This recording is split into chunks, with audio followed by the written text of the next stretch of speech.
এবারে ২৪-এর লোকসভা নির্বাচনে তৃণমূল কংগ্রেস একাধিক নতুন মুখ প্রার্থী করেছে। তার মধ্যে উল্লেখযোগ্য প্রার্থী হলো যুবনেতা দেবাংশু ভট্টাচার্য। আর তিনি বেশ কয়েকটি ক্ষেত্রে উল্লেখযোগ্য ভূমিকা পালন করেছিলেন আগে, আর তার জন্যই তাকে এই হেভিওয়েট কেন্দ্র তমলুক কেন্দ্র থেকে তাকে প্রার্থী করেছে মমতা বন্দ্যোপাধ্যায়। আর সেই তারপরই যত কিছু ঘটেছে, তিনি ইতিমধ্যে বসিরহাট কেন্দ্রের প্রার্থী রেখা পাত্রের নিয়েই যত চর্চা তৈরি হয়েছে। তিনি একটি সংবাদ মাধ্যমে বা একটি পোস্ট করেছিলেন, আর সেই পোস্টকে কেন্দ্র করেই তার বিরুদ্ধে একাধিক অভিযোগ দায়ের হচ্ছে।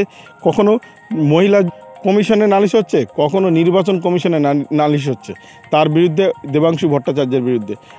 এখন দেখার বিষয় তার এখন প্রার্থী পদ থাকে কিনা। সব বিস্তারিত জানাবো। আপনারা দেখছেন top Barasat news YouTube channel. ২৪-এর লোকসভা নির্বাচনে একাধিক নতুন মুখ টিকিট দিয়েছে তৃণমূল কংগ্রেস। তাদের মধ্যে অন্যতম হলো যুবনেতা দেবাংশু ভট্টাচার্য। তমলুকের মতো হাই ভোল্টেজ কেন্দ্র তাকে প্রার্থী করেছে তৃণমূল কংগ্রেস। তবে এবার তার বিরুদ্ধে নির্বাচন কমিশনের কাছে নালিশ জানিয়েছে বিজেপির নেতৃত্ববর্গ। দিন কয়েক আগে বসিরহাটে পদ্ম প্রার্থী রেখা পাত্রকে স্বাস্থ্যসাথী কার্ডের তথ্য সমাজ মাধ্যমে শেয়ার করেছিলেন দেবাংশু। বিজেপি প্রার্থীও মমতা বন্দ্যোপাধ্যায় উন্নয়নের স্বাদ পেয়েছেন, এহেন মন্তব্য করেছিলেন তিনি। এদিন তৃণমূলের প্রার্থীর এই পোস্টের সৌজন্যে ফাঁস হয়ে গেল রেখার ব্যাংক ডিটেলস সহ বেশ কিছু তথ্য। তা নিয়ে সরব হয়েছে বিজেপির নেতৃত্ববর্গ। এবার এই নিয়ে নির্বাচন কমিশনের দ্বারস্থ হয়েছে বিজেপির সর্বভারতীয় সাধারণ সম্পাদক অরুণ সিং ও হরদীপ পুরী। কমিশনকে দেওয়া সেই চিঠির মাধ্যমে বলা হয়েছে, একজন ব্যক্তির অত্যন্ত ব্যক্তিগত তথ্য ফাঁস করা হয়েছে। প্রকল্পের কারণে রাজ্য সরকারের কাছে এই তথ্য দিয়েছিলেন রেখা। শুধুমাত্র রাজ্য সরকারের কাছে এই তথ্য থাকা সম্ভব, তবে পশ্চিমবঙ্গের তৃণমূল সরকার সেই তথ্য রাজনৈতিক কারণে ফাঁস করেছে বলেই অভিযোগ তারা করেছেন। বিজেপির আশঙ্কা, রাজ্যের সকল উপভোক্তার তথ্য এভাবেই তৃণমূলের কাছে চলে গিয়েছে।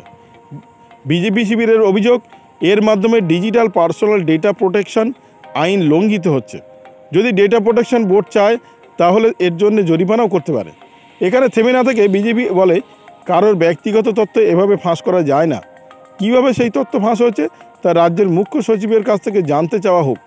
পাশাপাশি উচ্চ পর্যায়ের একটি কমিটি গঠন করে তদন্ত করা হোক। সেই সঙ্গে তৃণমূল কংগ্রেস এবং দেবাংশুর এক্স হ্যান্ডেল সাসপেন্ড করার কথাও বলা হয়েছে বিজেপি শিবিরে। প্রসঙ্গত বলা যায়, দেবাংশু সংবাদ মাধ্যমের স্বাস্থ্যসাথী কার্ডের তথ্য ফাঁস করার পর জাতীয় মহিলা কমিশনে অভিযোগ জানিয়েছিলেন বসিরহাটের বিজেপি প্রার্থী রেখা পাত্র। সেই সঙ্গে তপশিলি জাতি উপজাতি কমিশনের দ্বারস্থও হয়েছেন তিনি, এমনকি মহিলা কমিশনের কাছেও দ্বারস্থ হয়েছেন তিনি। এবার সোজা নির্বাচন কমিশনের কাছে দ্বারস্থ হয়েছে বিজেপি শিবির। এখন দেখার বিষয় যে দেবাংশু ভট্টাচার্য তার প্রার্থী পদ বাতিল হবে না তো নির্বাচন কমিশনের তরফে। নির্বাচন কমিশন সেটা কি করবে সেটা পরবর্তী সময় আমরা জানতে পারবো। তবে এখনও পর্যন্ত যেটা জানতে পারছি, রেখা পাত্র মহিলা কমিশনে গিয়েছেন, এছাড়াও এক এক জায়গায় যাচ্ছেন যাতে তার প্রার্থীপদ এবং তার বিরুদ্ধে কোনো বড় পদক্ষেপ নিতে পারে মহিলা কমিশন এবং রাজ্য নির্বাচন কমিশন এবং জাতীয় নির্বাচন কমিশন, যার জন্যে পদে পদে তার বিরুদ্ধে অভিযোগ দায়ের করছে বিজেপি শিবির থেকে শুরু করে বসিরহাটের কেন্দ্রের বিজেপি প্রার্থী রেখা পাত্র। ২৪-এর লোকসভা নির্বাচনে চমক দেখিয়ে দাঁড় করিয়েছিল তৃণমূল কংগ্রেসের নেতা দেবাংশু ভট্টাচার্যকে। তমলুকের মতো হাই ভোল্টেজ কেন্দ্রে তাকে প্রার্থী করেছে তৃণমূল সুপ্রিমো মমতা বন্দ্যোপাধ্যায়, আর তার বিরুদ্ধেই নির্বাচন কমিশনে নালিশ জানিয়েছে বিজেপি। দিন কয়েক আগে বসিরহাটের বিজেপি প্রার্থী রেখা পাত্রের স্বাস্থ্যসাথী কার্ডের তথ্য সংবাদ মাধ্যমে প্রচার করে দিয়েছিলেন বা সংবাদ মাধ্যমে পোস্ট করেছিলেন দেবাংশু ভট্টাচার্য।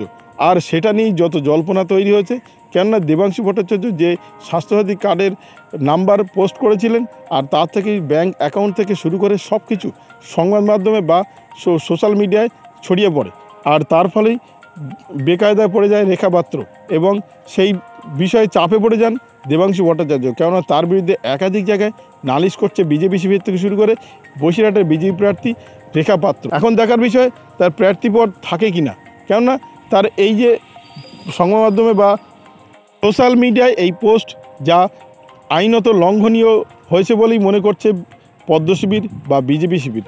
আর তার বিরুদ্ধে কী পদক্ষেপ নেয় নির্বাচন কমিশন সেটা অবশ্য আমরা পরবর্তী ভিডিওতে জানানোর চেষ্টা করব। ভিডিওটি আপনার কোনো প্রকারের উপকারে লেগে থাকে অবশ্যই লাইক কমেন্ট শেয়ার করবেন, সেই সঙ্গে চ্যানেলটি সাবস্ক্রাইব করার অনুরোধ রইল। সবাই ভালো থাকবেন, সুস্থ থাকবেন।